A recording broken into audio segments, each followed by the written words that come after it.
Welcome back to Just Scrap Radio on BJPenn.com. I'm your host, Cole Shelton, episode 96 at the UFC Vegas 62. We got a good lineup for you. First up, we're going to be joined by ranked UFC flyweight Brandon Royval to preview his fight against Askar Askarel. Brandon coming off back-to-back wins over Rogerio Bontorin in January and a submission win over Matt Schnell in May. He gets that fight against Askarov. He's kind of said some things about Askarov in the past, doesn't think he's a very exciting fighter, so he's looking forward to this fight because he really wants to beat Askarov and prove that he is a legit title contender. We also talk about the Figueiredo Moreno thing, fighting for a fourth time, and what he kind of thinks is a flyweight contender, where that kind of leaves him with a win, because obviously they have to settle their differences. And then Pantoja seems to be next. So Royval will be in a weird spot if he wins, but he's just focused on this fight. We're then going to be joined by one half of the co-main event and Jonathan Martinez to preview his fight against Cub Swanson. Cub dropped him down to bantamweight. Jonathan, a bit surprised he got this matchup. Obviously, Cub's a legend of the sport, one he's really looking forward to. Jonathan's riding a 3-fight winning streak, wins all decision wins. He's expecting a very tough fight against Cub, but he knows if he can beat Cub, that's a really big feather in his cap, and he can get a big push next time out. We're then going to be joined by Mike Jackson to preview his fight against Pete Rodriguez. Obviously, Jackson coming off that eye gouge DQ win over Dane Barry. We talk about all that and what kind of happened, all the entire fight. Really good chat with Mike. And then we preview his fight against Pete Rodriguez, who he's not too familiar with. He likes the fight. It's a striking fight. That's who he feels most comfortable, and he thinks he can get another win. And we're kind of talking about what his whole UFC career is about. Like, he doesn't want to be a ranked guy. He doesn't want to be a champion. He says he's doing this for fun. And that's why he doesn't get why people hate him so much, because he's not taking up a roster spot. The UFC can have as many fighters as they want. So for him, it's just getting on a fight when he wants, just training and just having a lot of fun, which is all he wants to do. We then close things out talking to Victor Henry to preview his fight against Rafael Assunção. Victor Henry coming off his UFC debut win back in January, a big upset win over Hani Barcelos. He now gets a fight against Assunção, a former top 15 guy. A big step for Victor. He thinks if he beats Assunção, a top 15 guy is next. But be sure to share the show, subscribe, and tune in next week for another episode of Just. All right, we're joined by UFC flyweight Brandon Royval, who's back in action here in October. Brandon, how's it going, man? Good, and yourself? I'm doing well. A pretty big fight that a guy that you've said some things about in the past. Like, is this a fight you thought would happen between you and Askar? Yeah, it's a fight I've been kind of campaigning for a while for now. Like, I think that was my call out after I fought Kai Kara France. Is I wanted Askarov next, or I think there was another dude I called out at the same time, but it doesn't matter because Askarov's the more relevant fight for me, and I think and I kind of knew it was coming even after like the Matt Snell win, because we were the only two without fights in the top five, and he just needed to heal, and then everything else was kind of getting held up. I mean, everything has been getting held up in the flyweight division for a while now, but it was the same situation as before. Third fight of the year, like, pretty happy already to have 3 fights in, or like, was this about the right time frame for you to return? Yeah, well, I'm trying to get 4 fights this year. That was like really my big goal, because the year before I could only fight once. I had that big old surgery, and then I lost that fight, and that sucks. So I just wanted to make 2022 just the biggest year I can kind of make, and then get myself set up for a title shot by 2023. And with Askar, we've talked about him before, like even before your last fight, of how you thought he just kind of had a boring style. So like, is this a fight that you're like, is it hard to look forward to this one just because like the way he fights and he could make this one a pretty boring one, or like how do you kind of think you match up against him? I mean, it's hard to watch video on him for sure. Like, when I watch video, I'm like, oh damn, this is like I don't know. But I like the way I match up. I like the fight in general with it. It's just, I feel like I do better. I do well. I do well in general against grapplers, just because I threaten a lot and it allows for a lot of openings. I think Askarov tries to do a little bit of damage from the top, especially in the first round or in the first couple of minutes of the fight before he starts holding down. Bontorin was more of just like hold and smother, and that sucks a lot too. But like, at least Askarov is going to try to go for something on the ground a little bit, and that'll open up little transitions for me to get up or either submit him, And so as far as the fight, man, I just feel like I'm more of the deadlier fighter of the two. I feel like I'm way more of a killer, and anytime I enter a fight knowing that I'm the scarier of the two opponents, it's pretty easy mentally. What did you make of his last fight losing to Kai? That was a pretty close fight. Yeah, it was a pretty close fight. I mean, I didn't make much. I just trying to take as much from Kai Kara France and what he did well against Askarov, and just trying to take it into the fight and just learn from it and then take from it and then kind of move forward off of that. And then with Askar, like obviously everyone kind of knows his style, likes getting down to the ground, likes pushing people up against the clinch. Like, how important do you think your jujitsu is going to be in this fight? Just because you're very good grappling, very good off your back as well. He said everybody knows his style. He just likes to hold and grab it. Yeah, but I think my jujitsu and being on point is super important for this fight, and just my jujitsu, just threatening and attacking, and just kind of keeping him in a position where he can't get settled at all, and that'll allow for like openings for submissions. That'll also allow openings to get up, and I think my submission style is ideal against Askarov. Is just where I can just kind of threaten, move, and then get up, or just put a high pace on him the whole entire time and threaten him the whole entire time, and maybe find a kill somewhere in between there. And then with this one though, like obviously your grappling and your jiu-jitsu is very good, but is part of the game plan to not even let it get there and make him kind of strike with you, or are you fine if it hits the ground? Yeah, so I've been working with one of our like top wrestlers at the gym. He's actually just a fighter for the most part, but he's a collegiate wrestler and his name's Jacoby Jones. He I get privates with him on a weekly basis and stuff. So it's been nice to just work with him.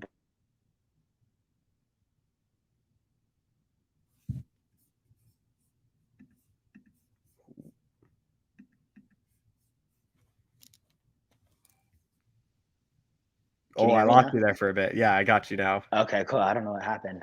But yeah, I've been working with the wrestler, one of our top wrestlers at our gym right now, and just getting privates with him on a weekly basis, and just kind of brushing up. And I don't think the goal is to like defend every takedown or not go to the ground at all. But the goal is just to make him work for it. I just want to make him work for it, get a little bit tired, and then once we get into the later rounds, just try to find a kill somewhere amongst there.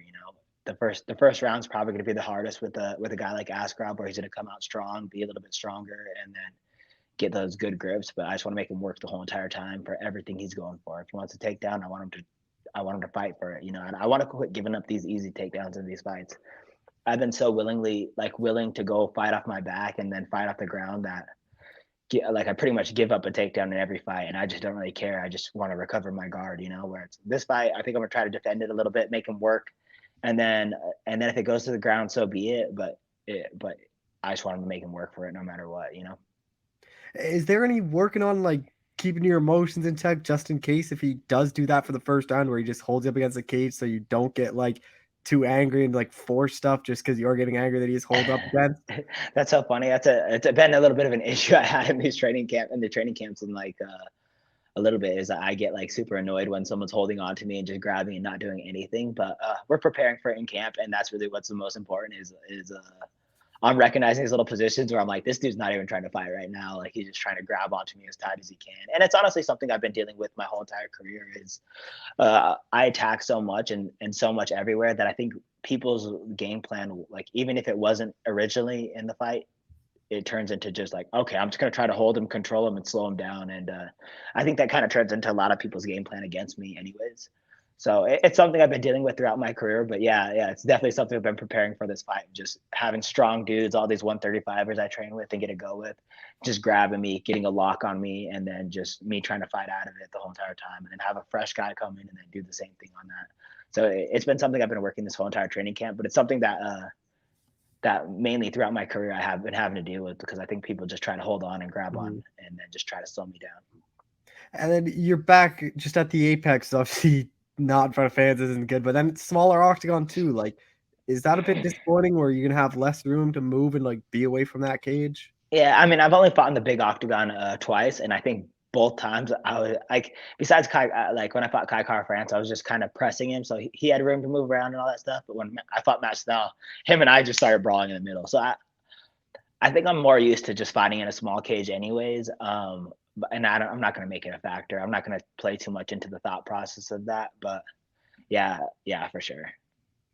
Disappointed though it is at the apex and not in front of fans. Like you've been just gotten the kind of fan experience. Yeah. I was, and that's a little bit the fault on our end. The fight was originally offered in Abu Dhabi, and my head coach Mark Montoya can't make it out there at that time, so we just campaigned to make it a week before or a week after, and then we got the week before fight. So I had an opportunity to go fight in Abu Dhabi, and that would have been the sweetest experience of all. Too is just going out there in enemy territory and kind of making a fight happen out there. Would have been super nice to happen, but it couldn't work out. It couldn't work out on our end, so we're fighting the week before. But yeah, I mean, bro, like my whole entire like career is just I'm trying to excite fans. Mhm. I do a lot of dumb decisions in fights for sure, but I'm very crowd pleasing and I risk it all out there. And one of my main goals is after fighting Matt Snell was just to excite people, excite the matchmakers, and Mhm. make people want to see me fight in front of a crowd. Like, and that's always what I've wanted. And when you want to be a UFC fighter, you imagine walking out in front of a huge stadium and fighting in front of a bunch of people and all that stuff. And it's like even with the Abu Dhabi experience where they might probably were not gonna go for me, it would have been cool to experience that too, man. Walk into enemy territory and then walk out with a pissed off crowd. Main event in your card was supposed to be the Cannonier Strickland. When that fell out, like, did you think you and Asker had a shot at headlining it? Because I thought you guys maybe could have been the main event. Yeah, absolutely. And I campaigned for it too. I don't really know what happened necessarily that wouldn't make that the main event. I was told it was because I don't have enough Instagram followers is why I didn't get the main event spot, which I thought was weird personally. But because Alexa Grasso is going to have more Instagram followers than most of these men for sure. But that being said, is like the moment that fight fell off, I was reading on the internet that they weren't going to they weren't going to rebook Jared Cannonier. He was just going to sit out. And so I immediately texted my manager, called him up, and I was like, "Hey, can you talk to these matchmakers on who's going to do it?" Because I knew it was going to be either myself, Alexis Grasso, or maybe even Martinez and Swanson. But ranking wise, Askarov and myself are the highest ranked people on there, and I think personally that a 5 round fight favors me Mhm. heavily inside of a fight, like a fighter with Askarov who's like kind of just looking to win a decision and win these rounds. So I think a 5 round fight with no time limit gives it a more of a chance I can find the kill in between then. And it's like I think I can find a kill in 3 no matter what. But that being said, in 25 minutes, I would find a kill for sure along those lines. And I think he's kind of one of those fighters that fades a little bit at the end of his fights anyway. So it was just one of those like obviously I want to be a main event of anything, and it's like to me it's been a little weird because I've been the one of the higher ranked fighters on half these cards, and I would keep getting dropped to the prelims or like Mhm. all of it. So I always think the placement of where I've been placed has been kind of like weird, considering that I'm one of the more exciting fighters in the flyweight division for sure, if not the most exciting fighter in the flyweight division. But yeah, I was upset by that one, and it's like I know Alexis Grasso and her opponent, who I like, and her opponent are gonna have a good fight.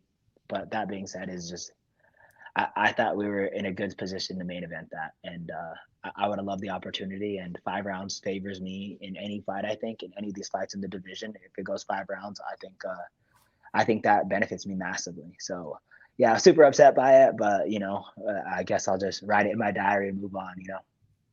You mentioned his name there, Jonathan Martinez fighting on the same card, massive fight against Cub Swanson. Like, how beneficial has that been? Where you guys can all kind of train each other for because you guys are both fighting on that same date, and then obviously fight week will probably be a bit better with having like one of your teammates fighting on the card.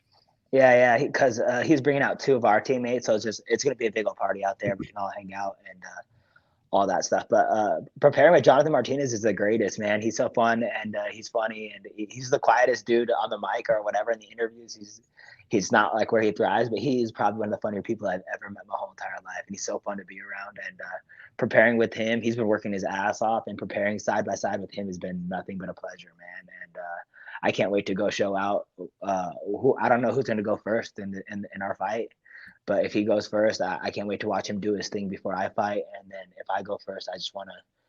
My whole entire goal is to just amp him up, and be a good teammate on that side of things, and just try to get a W and get him amped up before the big fight. Just a couple more things back to your fight. Like you mentioned a couple times, you think you're gonna get that kill shot against Asker. Like, how do you kind of see it playing out? Because he's a pretty durable guy, and like he's taking some big shots from guys. Yeah, he's definitely taken some big shots, and he's a good grappler where he's gonna be hard to submit. But I think he just fades towards the end, and I think the pace I push is gonna create a little bit of desperate stuff, and you can see it a little bit in his fights. Is just his shots start to get a little desperate. He starts overextending himself.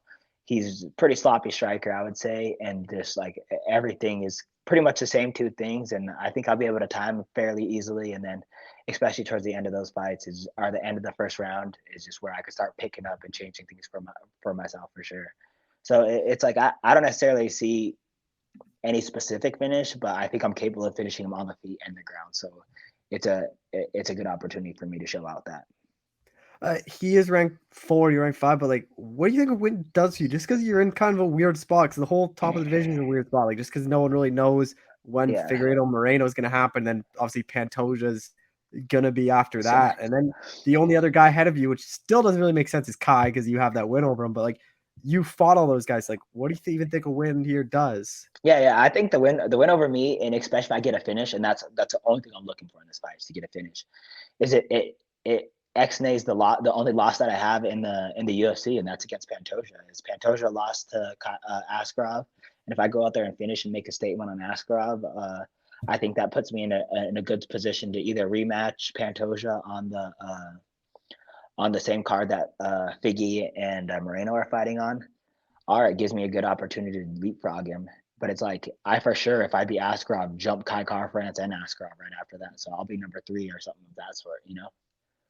Is that something too? Like, do you even think Figueiredo Moreno 4 even happens? Because I've heard from some people they don't even think Figueiredo will come back down to flyweight. No, I heard it's gonna happen. It's just gonna be way longer than it should have been. It's gonna probably be in like January or something of that sort.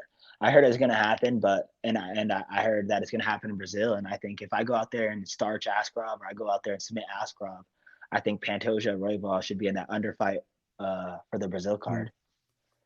Yeah, because I think Pantoja is a guy that is proven like he doesn't want to sit around. So like obviously you guys already fought, but you guys being on the same card makes a ton of sense because obviously he could be the backup and say Yeah, something happens to exactly. Figueiredo or he doesn't make the weight. Like then he gets a title shot. But is that kind of the goal then? Is you beat Askarov and you kind of call for that? Yeah, that's exactly what I'm looking for. Is I'm just looking to be the backup of that fight, or fight Pantoja. Those are the only 2 fights that kind of interest me.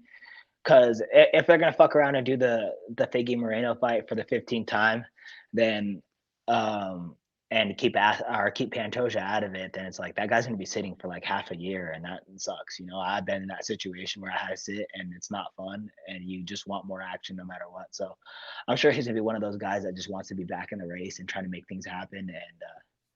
And then the UFC matchmakers aren't big fans of people waiting for title shots. They want relevant people who are getting it done. And it's like if I can go get this job done, then I think there's no reason why I shouldn't be fighting Pantoja or be the next one for the title shot. Is that frustrating for you just kind of seeing them run it back again for that 4th time? Because it Yeah, holds up like all you guys because then like it's annoying because like neither one of those guys are the best in the division to me. Sorry, my Wi-Fi should be good. I don't know why that keeps happening, but it's annoying to me because I don't think either one of those dudes are the best in the division right now. Kai Car France was kind of beating up Brandon Moreno up until he got finished, up until he wasn't, you know. So I don't know. It's like I don't necessarily think either one of those two are the best in the division, and I think Figgy's kind of just holding on to the belt as long as he can and just kind of holding up the whole entire division. It just sucks that that is the case because it's put me in limbo more than once at this point. Mhm. A couple times in my career where it's like, all right, I just have to wait to see what Figgy's going to do, if he's going to accept the rematch, not accept the rematch, so on and so forth. So it gives me like it's hard for me to navigate my next steps, because it's like I always want a good call out after my fight. And it's like, I don't know who I'm going to call out depending on if Figgy's not going to take this Mhm. Moreno fight or if he is. So it's just weird.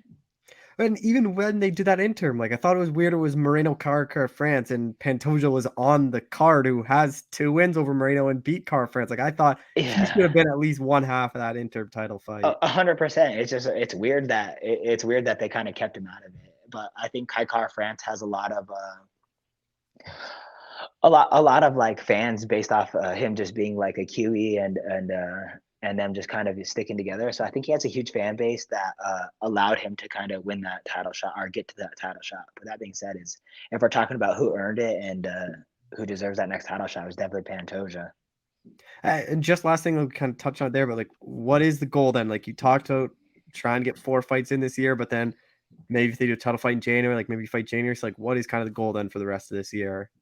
The rest of the year, I mean, the first goal is to take out Askarov by any means necessary. The first goal is to get Askarov out of my way, and then we'll just move forward from there. But the goal's always been the same: is just improve every day as a martial artist, man.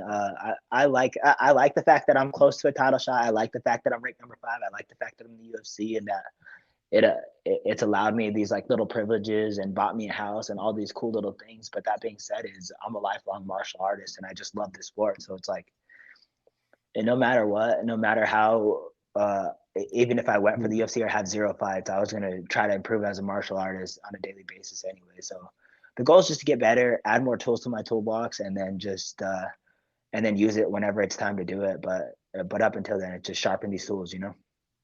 Well, Brandon, I appreciate the time as always. Thanks so much for doing this. Thank you, and I want to give a shout out to my sponsors, EAP Glass, man. They're amazing and the best glass company in Denver, man. I appreciate them. All right, we're joined by UFC bantamweight Jonathan Martinez, who has a massive fight upcoming in October. Jonathan, how's it going, man? It's going good. How about yourself? I'm doing well. Like Cub Swanson, a legend of this sport. Like, how excited were you when you got the call you'd be fighting him? Oh man, I was really excited. When the name came up. I think it was early in the morning. I mean, it was late at night. Honestly, it was probably like 2, 3 in the morning. I guess Jason messaged me just because I guess he was somewhere else, and I just said yes right away. So yeah, I'm really excited. Did this catch you off guard? Like, because I had he talked about going out of bantamweight, but like it was never a for sure thing. Like, were you surprised that you are welcome into this division?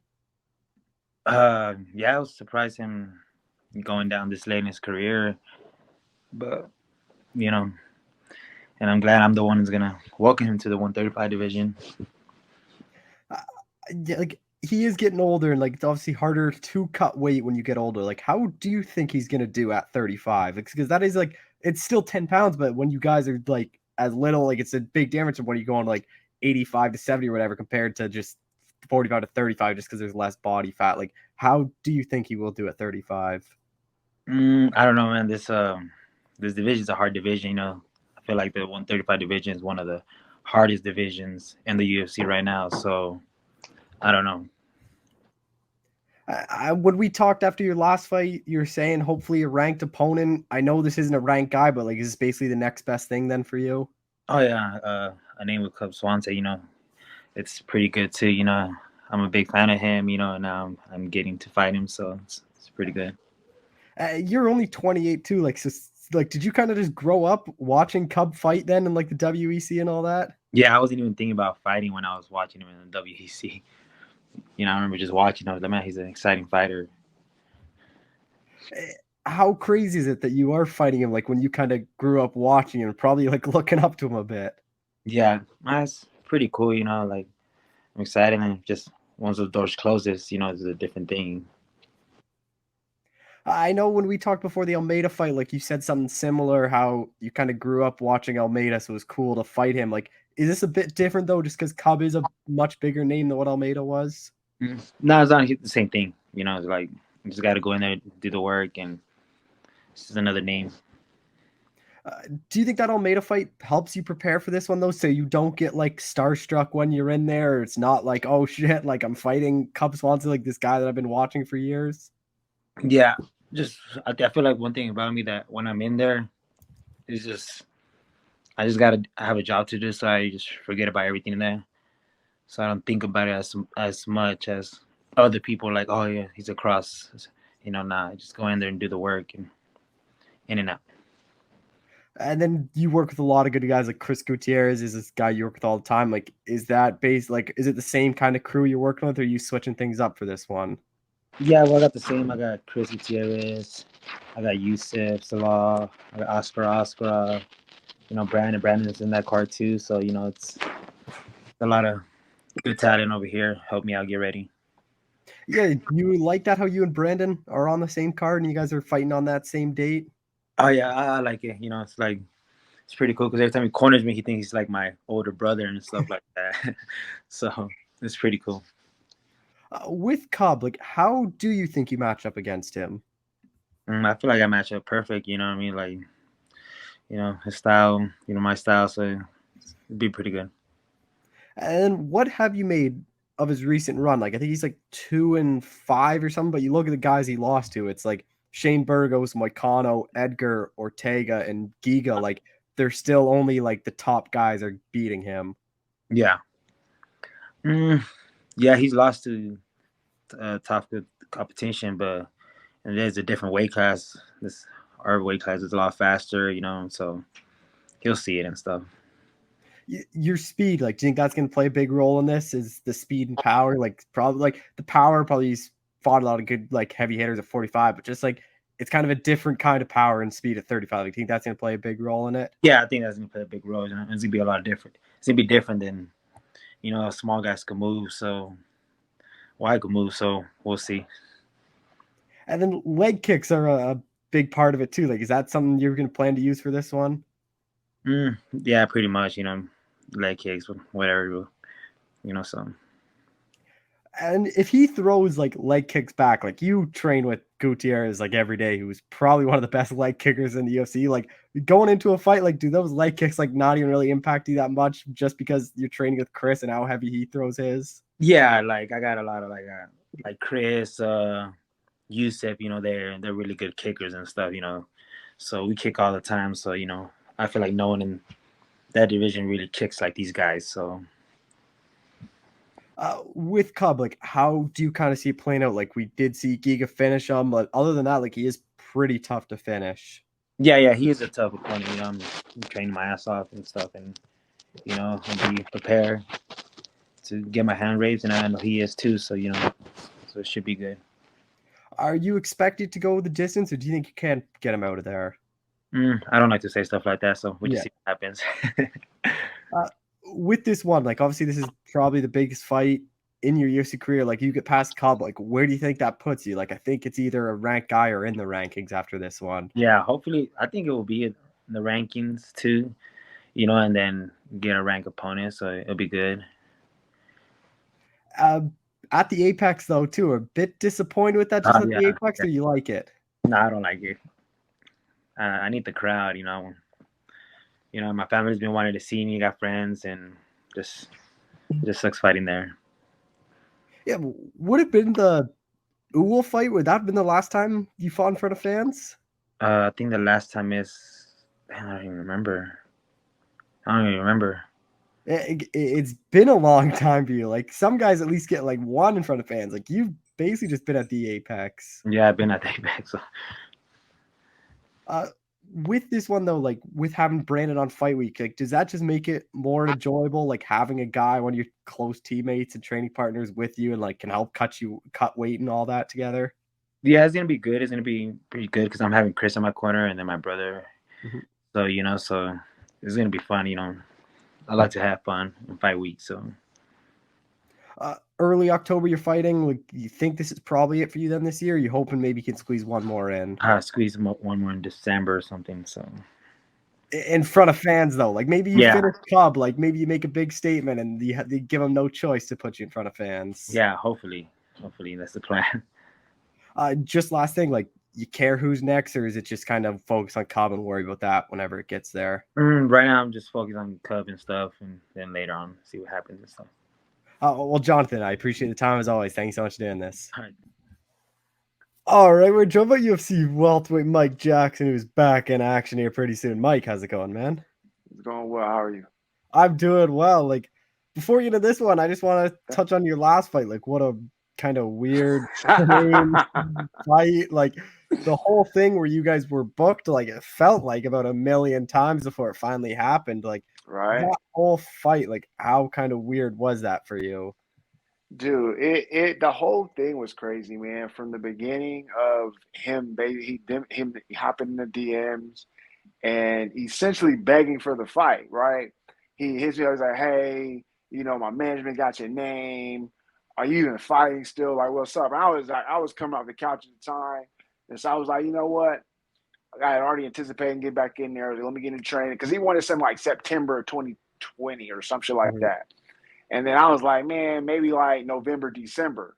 I feel like if I was consistently training, it took some time because we finally signed the battle agreement in December of 2020, right? So the whole time, like he all in my DMs, like, yo, can we get it? I'm like, dude, like it's not on me, right? So what happened? The fight was offered. It was supposed to be in January in Vegas. But then, like, last minute, they were like, nah, y'all going to fight out in Abu Dhabi. I lost my passport, and it was going to be too short notice of a time for me to get a renewal. So it was like, all right, we'll do Vegas in May.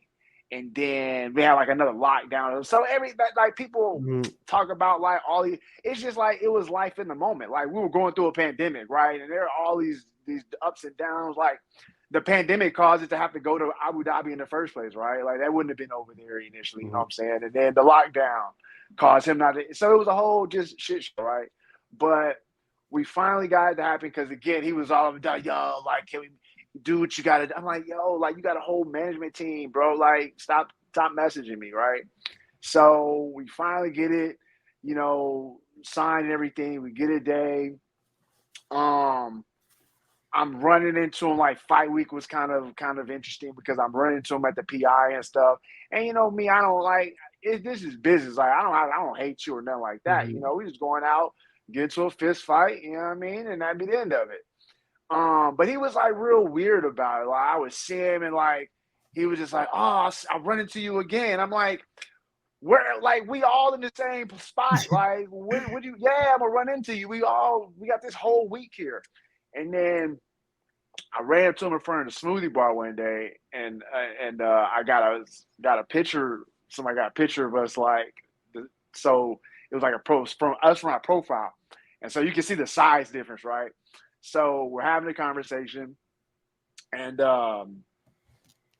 he asked me like, because I had just come from like the sauna or something, or the hot tub. And he was like, oh, like, what are you wearing right now? At the time, I was like, oh, like 78 or something like that. And he was like, okay. He said, yeah, I'm not. And, you know, he's looking fluffy anyway, right? He's looking all like a little soggy belly, right? And so he's talking about he's like, yeah, you know, eventually I'm going to 45. So I kind of look at him, and I was like, I never in my life thought about going to, like, I've done 55, but me to make 55 is like work, right? And so when he said he was going to 45, I kind of looked at him and was like, all right. He gets in the ring and he just looks poor. Like he looks like out of shape. He looks like he shouldn't be at 170 pounds. And then I had an easy strategy for him because I didn't feel he was that good, right? Because I already knew what he brought to the table. He was going to come out with a little dash and shit and the kicks and all of that. So, and I prepared for all that, right? So I didn't realize how bad, like he was worse than I expected as far as his striking goes, which is crazy. I bet. See, I told somebody the other day, you're not supposed to give yourself your own nickname, and I think he gave himself his own nickname, the Sniper, like because nothing about him was sniper-esque. It was all like fucking hand grenades and shit. But he's just. He was a worse fighter than I expected. Like he had shitty technique, and he's supposed to be like this world karate Irish champion or some shit. I was like, nah, I'm a champion. If that's what your champion is, like, nah. So essentially, I was like, all right, I don't have to do nothing. I can just let him do everything. Because like all the punches, he wasn't hitting me at all. Like he just swinging and missing. I'm kind of like looking at it like, damn, now. I was like, if that would have hit me, it probably would have hurt. But he couldn't hit me, right? Excuse me. So I could see the guy, like, I can see it in his eyes. Like, he was like, yo, I'm getting tired. I was just like, I didn't even feel like I was in a fight because I ain't done shit yet. So he kicks me. Damn, got some peanuts going over here. Fucking the salt on the planet's peanuts suck ass. You know, he's trying to kick me right. He's doing the whole thing. He gets 2 shots, and I realized when I look when the second nut shot kick, right, I'm on the ground. I roll over and I look at the screen, and I was like, "Yo, we haven't even been fighting for 2 minutes. Like, we haven't been fighting for 2 minutes." And then I'm looking at the clock. I was like, "Oh, he got a 2-minute break." I was like, "Yo, you getting a longer break than we've been fighting." So that's why if you watch the video, like I hop up real quick. I was like, oh, no, I can't let this dude like recover, right? So we're going back in. He's popping me a little bit. And I'm like, it hurt. Like at no point I was like, I'm about to get knocked out. But I was like, he's hurt. Stop it.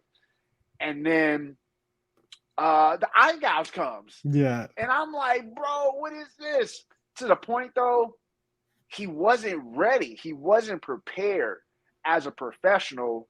And he was out of his element. He's used to going up against these lower level guys, knocking them out in the first round, right? For me, he couldn't even hit me until the illegal shots came, right? Once the illegal shots came, he still couldn't get me out of there. I kept walking forward the whole watch the fight. I kept walking forward because he couldn't do nothing, right? And then the frustration sets in. And he's like, shit, what else do I do? And in that moment, you know, he does the eye gouge, but in the moment it feels like he just like did like that, right? Because I can see his fingers. I felt like he just did like an up jab with his fingers, right? But then even after that, I'm kind of like giving his, man, yeah, you're not a cheater, whatever. I get back to the hotel, back to as soon as I walk through the doors, one of the UFC security dudes, he was watching the fights and he was like, yo, you seen the replay? And I was like, nah, I look at the replay. Buddy went here, and here, all in the motion. And at no point, like, you don't train that. You know, that's not, they tell you, watch for eye gouges and nut shots. You hit me with both the shits they told us about. That was the first thing, you know what I'm saying? So to the point, the dude wasn't ready. And then he gonna make an excuse after. He don't get on there like, oh, I quit. I was like, no, you're a cheap piece of shit, dude. Like, own your shit. So yeah, Dean Barry's never making it back to the UFC. He's a bum for life. He got cut after. I told people, my manager was like, yo, you should get a rematch. I was like, yeah, they cut this guy. They cut him. He goes down to tight end and at 55 and he can't make weight. He damn near killed himself. And he was like, I'm going to 45. Like, no, you can't even make 55. I was like, just give up fighting. Fighting isn't for you.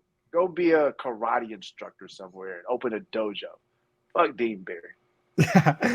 And then after that fight, like, what was kind of the reception? Like, you were a massive underdog. Like, I was telling some of my friends because they always text me about bets, and I'm like, honestly, if you want to put like a bit of money, I think Mike, because you're like plus 800 or something. I'm like, dude, I think it got up to like plus 1,000 if I'm not wrong. Pretty close to it.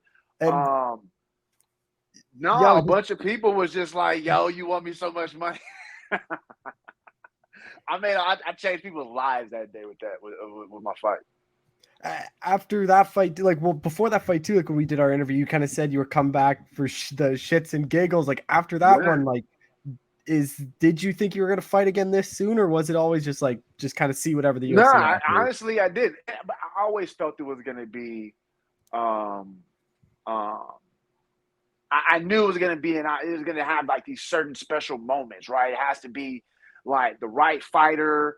And because again, you have to worry about matchmaking from the athletic commission side. They're not going to let, like, all these people, like, they be talking shit online. They be like, oh, Mike, you know, you'll never be in the top 10 and you'll never be champion. I'm like, well, what are y'all talking about? Like, I'm just out here because they don't pay attention. They don't listen. They just idiots anyway. And I'm just like, I'm just doing this shit for fun, right? So it has to be right matchups.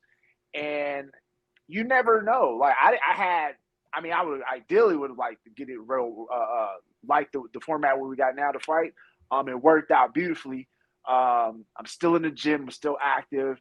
And I still have that desire and drive to go out there and want to get into a fist fight in front of a crowd. You know, it takes a special kind of intention to do that. But then when Sean hit me up, he was like, yo, I got one for you. And I understand the circumstances. I was like, that's boogie. And it was a solid fight matchup, I think. Solid matchmaking on Sean's part. I know most contracts run 4 fights. Like, this is your 4th one. Yeah. Is this your final one, or have you kind of renegotiated? This is number 3 on this one. So the Punk fight was a new fight. It started over. Oh, okay. We did a new one for the Punk fight. And with Pete too, like, how familiar were you with him, or did you kind of have to search him up when you got the name? Coincidentally, we under the same management. I didn't know much about him. I have a good solid team around me. They then they came back, was like, yeah, we watched it. It's a dope fight for us. So yeah, that's all I need to know. I haven't watched anything yet. I watched a little bit of a highlight, but I do want to go in and watch a little film just to see what he had. I'm probably gonna do that in the next few days. Just to see, you know. I'm very confident. in my abilities with the fight, with the matchup. From also, my coaches say, and how I feel right now, So we just go out there and put on the show. Are you gonna hope you're another big underdog again? Like people are just kind of see your name, Dude, they think you're gonna get smoked all the time. It seems like. Hey, right. They gotta be like, yo, the MMA guys, man. It's the MMA guys out there doing their thing. I tell people that all the time, man. You can't, like, MMA math is not a thing. Like, you can't just. It doesn't work that way, right? This is a different kind of thing, culture, industry, whatever you want to call it, is different, and you can't do regular math on this. This is 1 + 1 doesn't equal 2 in the MMA sphere. You know what I'm saying? So it's cool, man. People can complain and do all that shit. I don't care because, again, man, I'm here for the shits and giggles. With Pete, like a very good, like a striker like yourself, so you're kind of expecting it to just be a striking fight, or do you think he's gonna try to wrestle you at some point? Hey, man, I don't think he had. I feel I'm better everywhere. I feel I have the better striking. I mean, I'm not really trying to wrestle. If he wants to wrestle, I feel like I'm going to be better there too, given my experience in the sport. I guess jiu-jitsu, if he wants to. Again, I feel I'm a better striker and grappler. It doesn't matter if it's the wrestling or the jiu-jitsu aspect of it. Ideally, everybody knows I'm coming for the knockout. If you look again, my combat sports record outside MMA, 5-0, 5 knockouts. So we know what we're coming to do. Everybody should know that. And with these little gloves on, with my intention, in these fights after the Punk fight, people like to bring up the Punk fight. Oh, you didn't finish up, because again, that's not what my intentions were in that fight. After that, my intentions is to, death these guys. Dean Barry, he got saved with the disqualification, because he was dead, like he was tired and he was about to catch death. And Pete, I don't know nothing about him. He hasn't been running his mouth like Dean, so that's cool about it. But again, same objective. We go in there is to separate consciousness, man. You're just saying there you want the knockout. Like, do you have a set way you want it? Like, I think with Pete, you were saying, what was it? I was trying to remember. I think it was head kick or something, or like, how do you kind of see it, you finishing Pete then? Man, whatever we've been working. Look, I'm telling you, we got some really cool shit. With Dean, it's unfortunate I didn't get to do anything, but that was on him. He was running the whole time. You know what I'm saying? I'm not going to chase you. You know what I'm saying? But like I said, I was just waiting. He was gassed. Like, we was 2 minutes in and he was gassed. And these are his words. He himself is like, yo, I was getting tired. You know what I'm saying? So again, he took the easy way out. For sure. He saved some brain cells. But it's really, we've been working on in the kitchen, man. We don't know. It's whatever opportunity presents itself, But it's gonna be pretty. I can tell you that it's gonna be real pretty. You've been pretty vocal, like, if people listen to you, that you're just kind of doing this for fun and like you're not serious about getting to that top 10 or anything. So like, do you really care like what a win does for you? Or is it more just getting in there and just having fun and just getting in a fight? It's not, none of that matters, man. It's just about the shits and giggles, man. It's just about having fun and doing some cool shit. Look, I'm doing something that people like. This is their dream, right? Yeah. People like so to the point, I'm enjoying the moment for me. I throughout my life, I've always been able to. I've just dope shit happens for me, right? Just in my life. This is just another one of those things, right? I'm expected to have fun. I'm expected to just not be boring, I guess. I don't know. And this is just one of those cool things that I get to do in life, while people, I don't know, complain, whatever. Is there like a set goal then, like next year of I want to have like X amount of fights, or is it just whenever the UFC calls? It's just when. That's not what I'm here for. I had some people like on the outside looking in. They be like, "Yo, like I want to fight Mike Jackson." Like, you shouldn't want to fight me. Like, you should just have to fight. Like, they just, hey, this is just, you got a name for whatever reason. You get my name. You get my name. Like, that's how it should happen. Like, I got cats legit they calling me out. to get into the UFC. And I'm like, why is that even your thing? That's weird to me, right? Because if everybody talks about, I want to be the best in the world, I want to be champion. But then it's like, well, Mike Jackson's the worst fighter on the roster. Then why you want to fight the worst fighter? Like, that doesn't make sense to me. You know what I'm saying? So all of this shit that the people say, I don't care. I got a UFC Hall of Famer, Pat Miletich. He's a piece of shit. He doesn't like me. You think I care? No. He was in my corner. We were friends and I don't like him. What's Jake Shields? Whatever Jake Shields' accolades are, and I respect his shit as a fighter, but as a person, he's a terrible guy too. But he's mad. Like, these guys are talking shit, and if I don't care about these types of people saying shit, why do I care about individuals they're nothing to me? You know what I'm saying? So it's fun, but again, I get to antagonize these people. So their frustration, it just brings me more joy. And then what do you think it says, though, too, when you go out and beat these people, when everyone's kind of calling you like the worst fighter and like you shouldn't even belong in the UFC, and then you go out and beat these guys? Like, what do you think that says? God,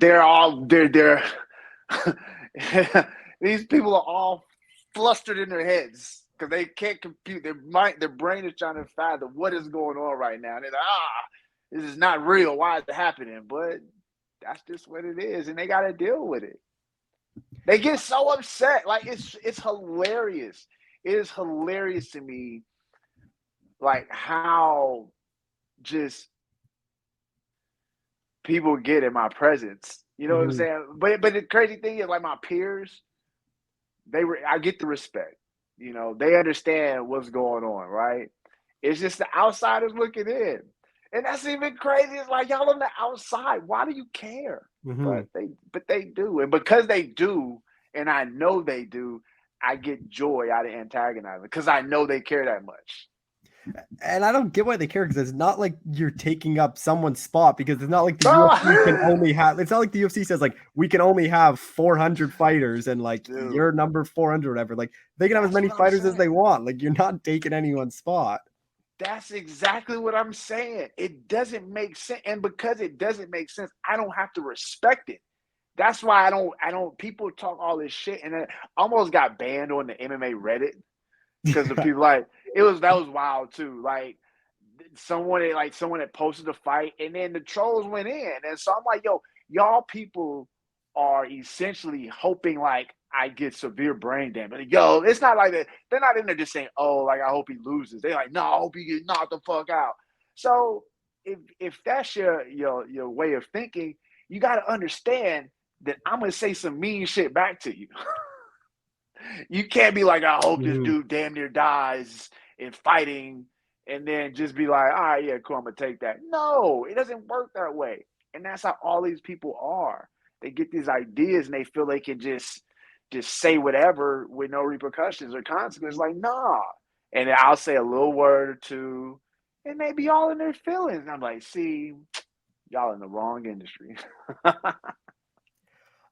Just last thing, like we mentioned earlier, 2 fights left. Like, are you hoping re-sign then after that, or like what is kind of the goal then? Like, is it just kind of take it fight by fight and see what happens? Fight by fight, man. I have some really cool ideas that could benefit both myself and the UFC. Working on some things right now with like fighters in Houston. I feel like just MMA in general. I feel I'm an asset to, particularly Houston MMA, but MMA in general.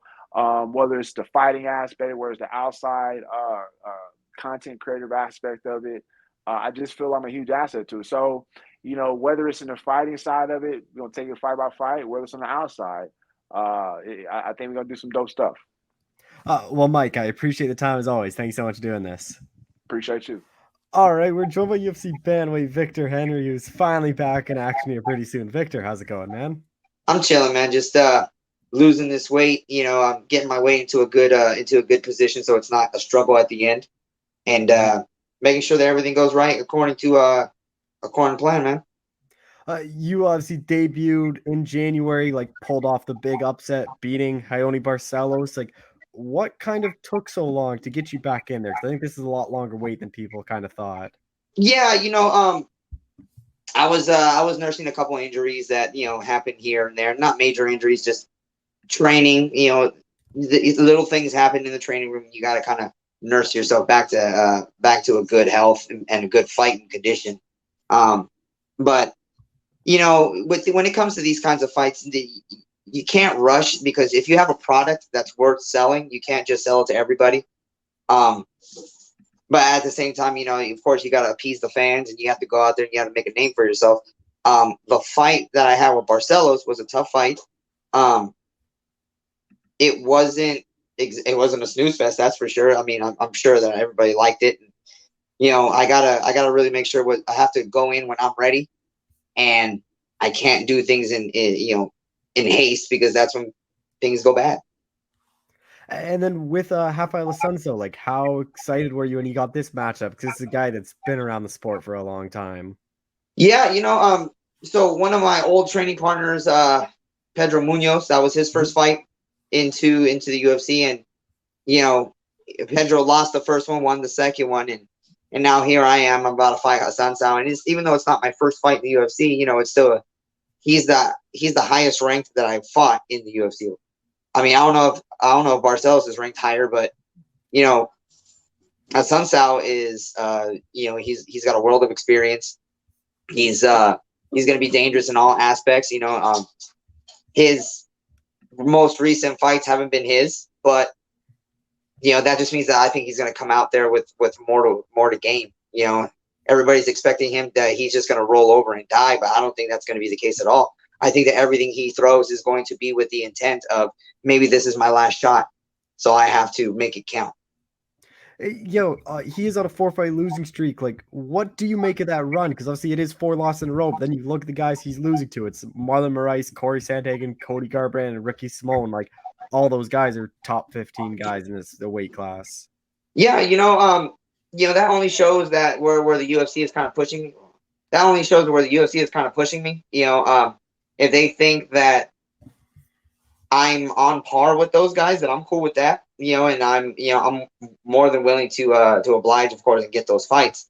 However, if they're trying to set him up with somebody who's lower ranked, because he's technically ranked higher than me in the UFC right now, if that's the case, then I can't help that, because they did the same thing with me with fighting Barcelos, and nobody gave me a chance, and look what happened then. Is it a bit odd now where you were this massive underdog against Barcelos and no one's really giving you a chance, and now you're the big betting favorite and everyone kind of expects you just kind of roll through this fight? Yeah, it is a little odd. I'm used to people just counting me out. I mean, for the most part of my career, I've been the underdog, and it's been over and over again, and people always really, people are going to have their opinions. It's like I said in the press conference after my last fight, a lot of these reporters or MMA analysts are just UFC analysts. They're UFC reporters. They don't watch around. They don't see what's going on around the world. They don't, for the most part, unless it's like the top 5 guys in ONE FC or the top 5 guys in Pride or Bellator. But even then, they kind of disrespect everybody else by calling them, B-leaguers.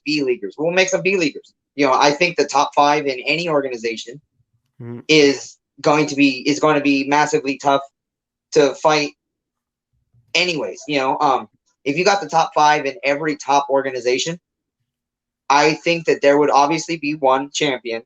Will it be the UFC champion? Who knows? But I think that each division's top 5 in each organization, where there's going to be a mix-up. I don't think that the top 10 guys. I don't think it's fair to compare the top 10 guys in the UFC to the bottom guys in Bellator. That just doesn't make any sense. But if you want to compare top 5 for top 5, then everybody's going to be like, oh, well, I don't think this person's better than that person over in Bellator. Well, I don't think this person. I mean, we got Nurmagomedov right now making a run over in Bellator, and he's doing awesome. But is he a B-leaguer because he's not in the UFC? Yeah, go ahead and tell him that. I don't think that's the case at all. So, being the underdog most of the time is been kind of where I've made my home. And now that I'm a betting favorite, it is what it is. I mean, at the end of the day, me and Assunção got to go in there and beat our brains in. So, who cares about these odds?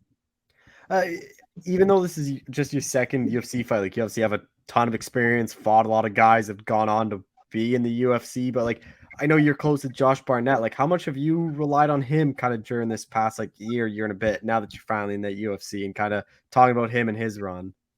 Well, Josh's been my coach for the entirety of my pro career. So, his influence on me is the same as it is now. It's been the same in the beginning and it's in the same now. The only difference is outside sources that I don't have control of, like Instagram followers or how much money the UFC wants to pay me. That's basically it's negotiable, but these things are forever changing. So his influence on me has been the same. With the Sunset, like how do you think you match up against him here? I think the Sunset, strength wise, of course, he's got the strength, and I think he's got more power than I have. Obviously, my game plan is not going to go out there and try to stand in the middle and bang with him, because I think he's going to be throwing with bad intent with each and every punch. That's just the way he fights, and it's a good, exciting way of fighting, but I don't think it's conducive to a long career. Assunção has had a long career, but with those previous losses in the manner of which he's lost, I think it's on a downskid. Which it's good for me. But I still have to be careful because those punches are going to come with heat. You can't get hit by just anybody and think, oh, just because he's older and he's had a couple losses, now all of a sudden his fists don't got stone in them. Like, anybody who thinks that is retarded. He's going to be throwing with some heat, and I have to respect that. Are you also kind of expecting the best Rafael in the past couple fights just because he could be fighting for his job here? The best, maybe not, but I am thinking I'm going to, because obviously when he was in the top 10 and he was younger, that was the best Rafael. Yeah. I do think that I am fighting the most dangerous in unpredictability, because at least when he was at his best, he might have been predictable, but you weren't going to stop him because he was that good. Right now, he might not be at his best, but he is the most unpredictable. I don't know what he's going to do.